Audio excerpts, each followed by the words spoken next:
그날 밤 문을 열어준 이유는 하나였습니다. 경찰이었기 때문입니다. 하지만 그 선택이 죽음을 부르게 됩니다.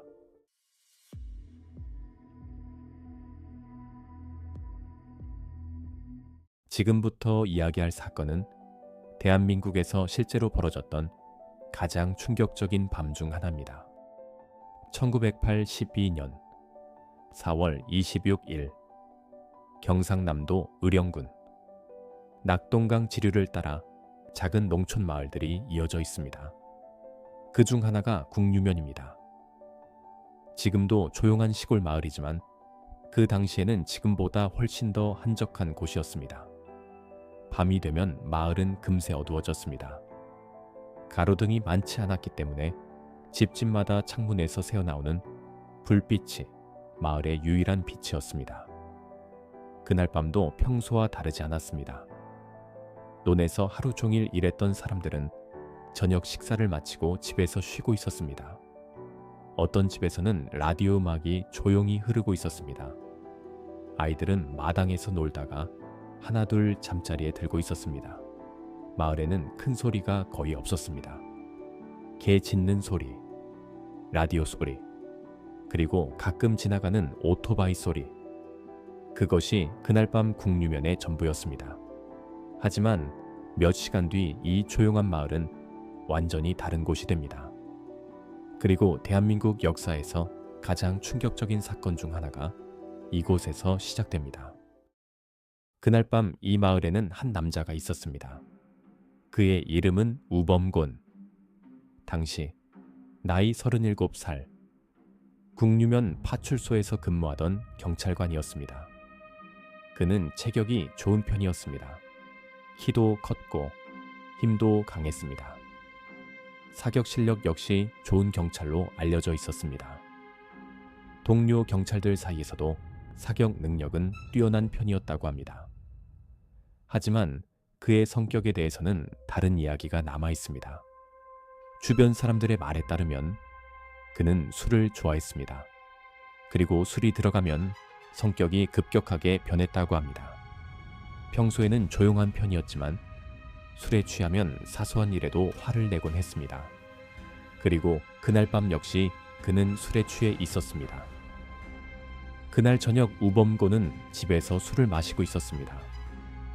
그와 함께 있던 사람은 그의 여자친구였습니다. 처음에는 평범한 대화였습니다. 하지만 술이 조금씩 들어가면서 분위기가 달라졌습니다. 사소한 말 한마디가 다툼으로 번졌습니다. 말다툼은 점점 격해졌습니다. 작은 말이 큰 말이 되었고 감정이 점점 높아졌습니다. 그리고 결국 우범곤은 화를 참지 못하고 집을 나섭니다. 그의 얼굴에는 분노와 술 기운이 함께 남아 있었습니다. 하지만 그때까지만 해도 그 분노가 어떤 결과를 가져올지 아무도 상상하지 못했습니다. 밤 공기가 차가웠습니다. 마을은 조용했습니다. 집집마다 불이 하나둘 꺼지고 있었습니다. 사람들은 깊이 잠들어 있었습니다. 하지만 어둠 속에서 한 남자가 빠르게 걸어가고 있었습니다. 우범곤이었습니다. 그가 향한 곳은 집이 아니라 국유면 파출소였습니다. 파출소 안은 조용했습니다. 그는 무기 보관함 앞으로 걸어갔습니다. 그리고 문을 엽니다. 그 안에는 경찰용 카빈, 소총이 있었습니다. 탄약 상자도 함께 보관되어 있었습니다. 우범곤은 총을 꺼냅니다. 그리고 탄창을 장전합니다. 딸깍. 차가운 금속 소리가 파출소 안에 울립니다. 하지만 그는 거기서 멈추지 않습니다. 수류탄도 꺼냅니다. 1개, 2개, 3개, 그리고 더 많은 수류탄.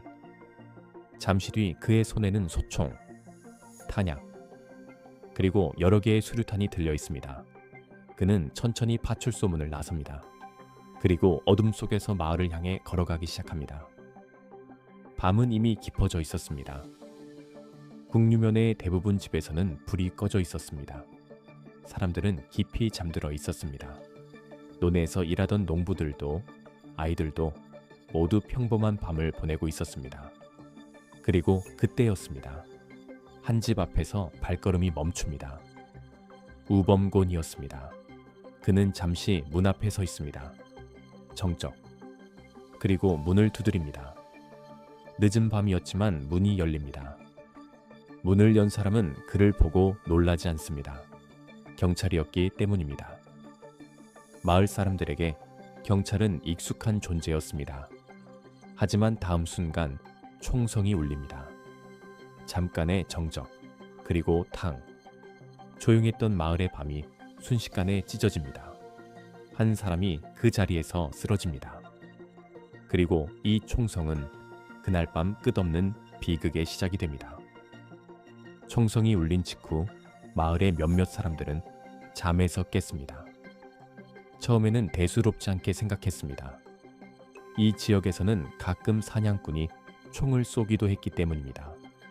하지만 잠시 뒤 또 다른 총성이 울렸습니다. 탕, 그리고 다시 한번. 이번에는 조금 더 가까웠습니다. 사람들은 창문을 열고 밖을 바라보기 시작했습니다. 어둠 속에서 무언가 이상한 움직임이 보였습니다. 그리고 멀리서 비명이 들렸습니다. 그 순간 사람들은 무언가 잘못되고 있다는 것을 느끼기 시작했습니다. 총성은 멈추지 않았습니다. 마을 곳곳에서 총성이 들렸습니다. 탕, 탕, 탕. 사람들은 집 밖으로 뛰어나오기 시작했습니다. 어떤 부모는 아이를 안고 뛰었습니다. 어떤 노인은 지팡이를 짚고 겨우 걸음을 옮겼습니다. 사람들은 논으로 뛰어들었습니다. 어둠 속에서 몸을 낮추고 숨을 죽였습니다. 멀리서 총성이 계속 들렸습니다. 그리고 폭발음도 들렸습니다. 수류탄이었습니다. 마을 전체가 순식간에 공포에 빠졌습니다. 우범곤은 멈추지 않았습니다. 그는 마을을 돌아다녔습니다. 집에서 집으로, 골목에서 골목으로. 그는 문을 두드렸습니다. 문이 열리면 총을 쐈습니다. 그리고 다시 이동했습니다. 탄창이 비면 새 탄창을 장전했습니다. 딸깍. 그리고 다시 발사했습니다. 탕, 탕. 총성은 마을 곳곳에서 울렸습니다. 마을 사람들은 도망치기 시작했습니다. 어떤 사람은 산으로 달렸습니다. 어떤 사람은 논으로 뛰어들었습니다. 어둠 속에서 사람들이 흩어졌습니다. 아이들은 울기 시작했습니다.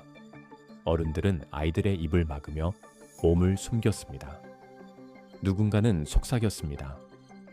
총 쏘는 사람이 경찰이라고. 그 말을 들은 사람들은 믿을 수지 없다는 표정을 지었습니다. 하지만 총을 쏘고 있는 사람은 정말로 경찰이었습니다. 시간이 흘러가고 있었습니다. 하지만 총격은 멈추지 않았습니다. 우범곤은 계속 움직였습니다.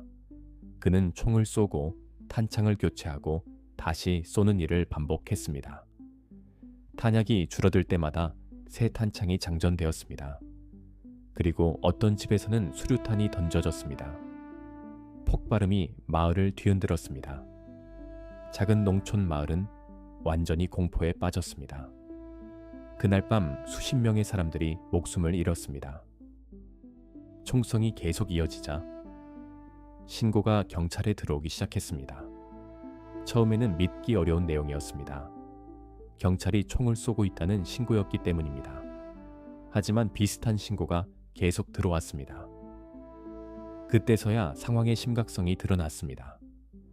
경찰과 군이 국유면으로 출동하기 시작했습니다. 하지만 이미 많은 시간이 지나 있었습니다. 그 사이 마을은 완전히 혼란에 빠져 있었습니다. 새벽이 가까워지고 있었습니다. 우범곤은 마지막으로 한 집에 들어갔습니다. 그곳에는 여러 명의 주민이 있었습니다. 그는 그들을 인질로 잡았습니다.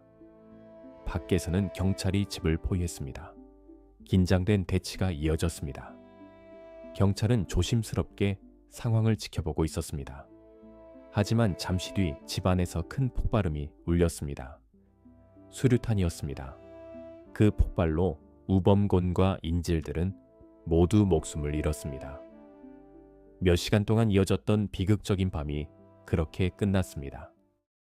아침이 밝았습니다.